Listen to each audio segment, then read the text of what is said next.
guys, good morning, good morning. Nandito tayo ngayon guys, oh. Yan. Kinukuha ko guys yung yung palay na natira-tira kasi sayang. Kinukuha ko. Ayan yung tanim ko guys, oh. Malalaki na siya, oh. Ayan. Ayan yung tanim ni ni Guapo.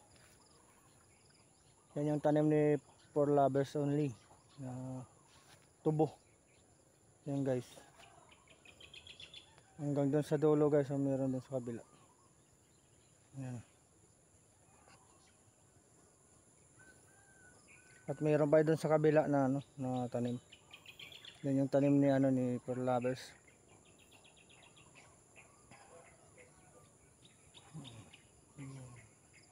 Diba? Umagang-umaga nasa tayo, nasa taniman natin para kunin natin yung mga palay na natitira-tira kasi sayang natin papakain namin sa pato. Yan, oh.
Ganda ng araw guys, oh.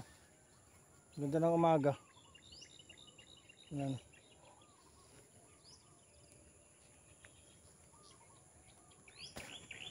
Ayan guys, yung tanim ko na tubo guys, makikita nyo. Yan. Ganyan lang guys yung tanim ko.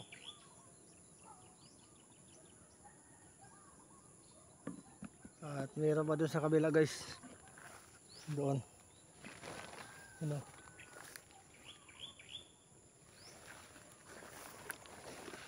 Sa kabila. Yung tanim ni For Lovers na pinaghahanap buhay. Yan. Kinukuha ko lang yung mga palay na natitira dito mga kalabas kasi sayang kasi yung palay ko hindi makukuha. Yung ganyan, yung mga ganyang palay yan. Kinukuha ko yan kasi sayang yan.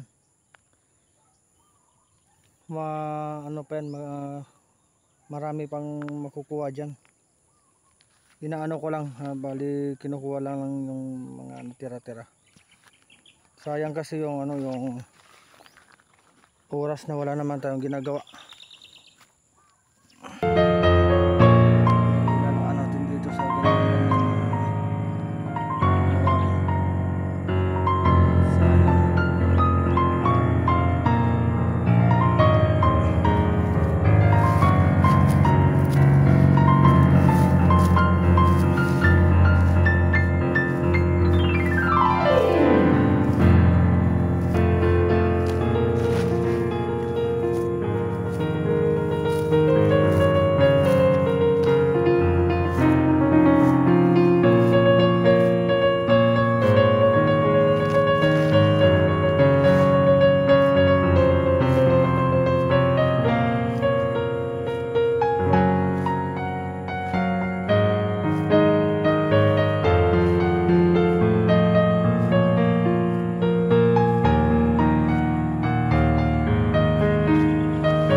guys at nakikita nyo naman yung ginagawa ni Kalabers ninyo. Simple lang po akong tao, hindi po ako mayaman. Ano lang po ako, nabubuhay po ako sa sariling pagsisikap. Kung dati nakikita nyo pa doon dati sa unang channel ko ay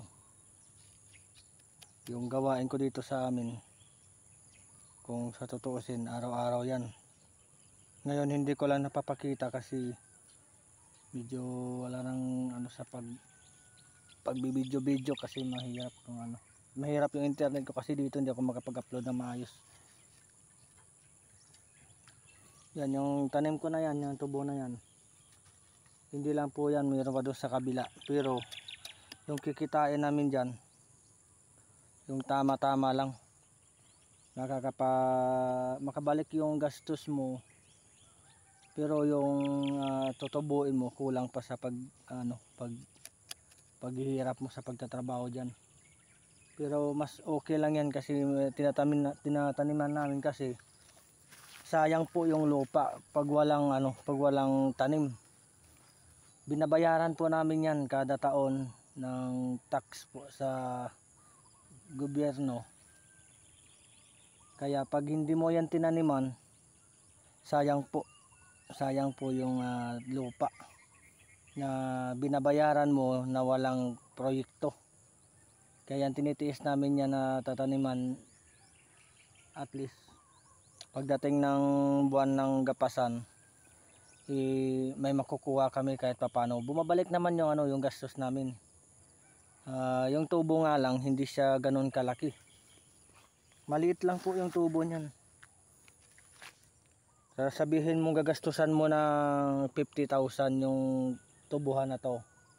Ang matutubo mo lang doon nasa 20 or 15,000, ganun lang yung tutubuin niya, balik lahat ng gastos mo. Kaya dito po sa lugar namin lang talaga, tiyaga at sipag talagang gagawin mo dito. Yan lang yung yung trabaho ni Kalabers ninyo na mayroong nagsasabi na iba na mayaman si Kalabers ninyo, pero hindi. Walang mayaman na nandito susumikap ng umagang umaga sa lupa nagtatrabaho. Yung totoong mayaman yung halos hindi na gumagalaw ng trabahong lupa. Ayun yung totoong mayaman. Mayaman sa pera, pero kami may pera man kami wala, at least nabubuhay kami ng simple. Kumakain kami ng 3 beses sa isang araw na walang na tao. Kasi minsan mayroong nagsasabi sa akin sa mga message sa aking YouTube, mayaman daw ako.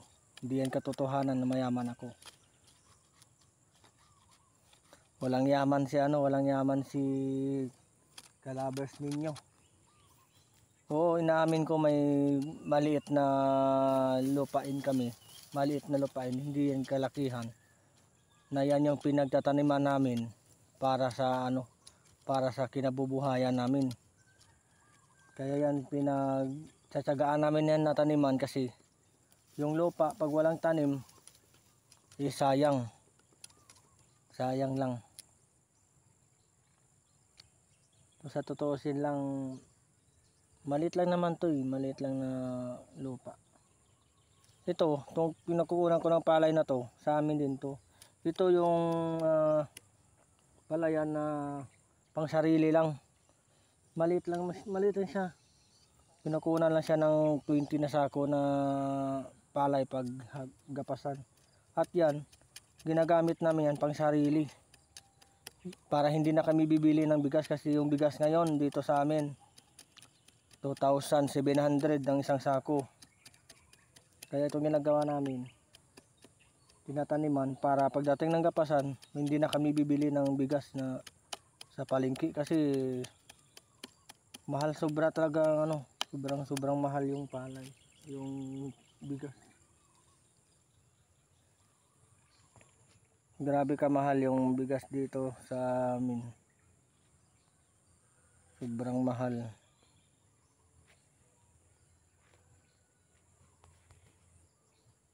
Ang aga ni Kalabas ninyo napunta dito. Malapit lang naman sa bahay to. Nag-live ako kaso nawala ng internet. Kaya ito video na lang.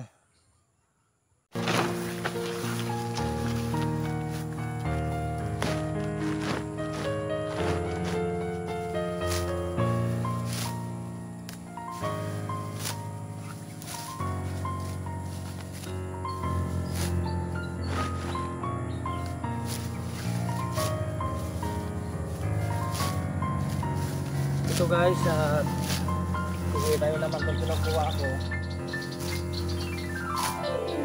Kasi pag hindi ko kinuha to guys, mga kalabers, sayang po ito.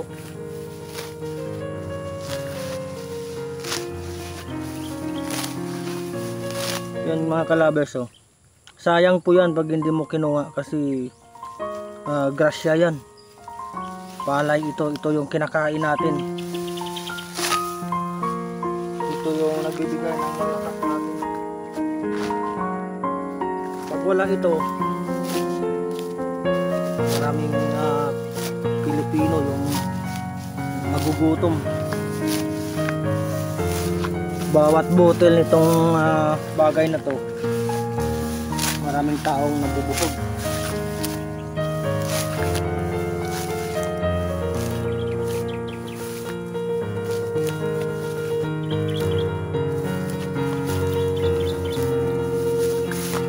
Kahit papaano ito kinukuha namin kahit ano, hindi na to tanim, bali pinagharbisan na ito ng pinagharbisan namin to. Yan, oh. Pinagharbisan na ito kaso yung natira na tumubo ulit at tibunga kinukuha ko kasi sayang. Kasi tignan nyo naman sa ganyan naman, madami pang makukuha mo dyan. Marami pang mabubusog nito.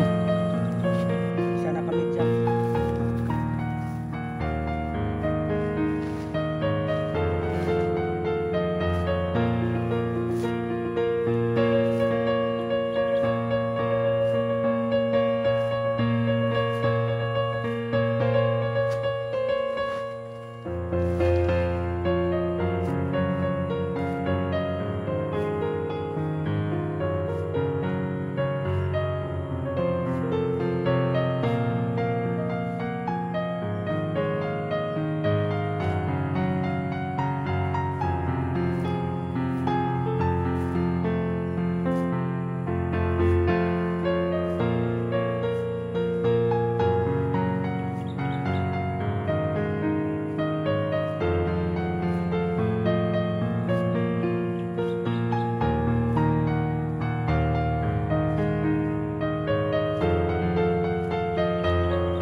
Dito tayo guys, oh.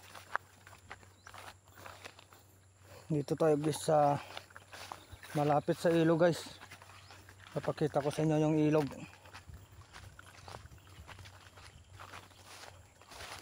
Papakita ko po sa inyo yung ilog.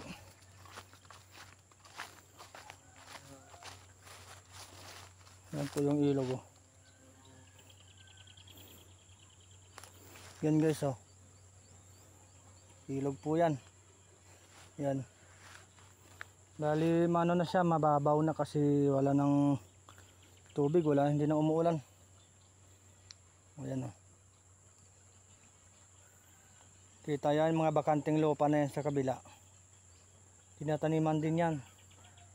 Pero ngayon hindi sila makapagtanim kasi sobrang init dito yung panahon.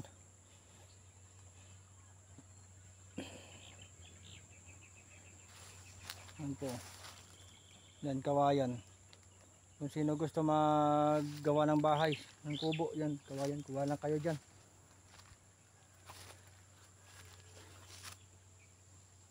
Yan.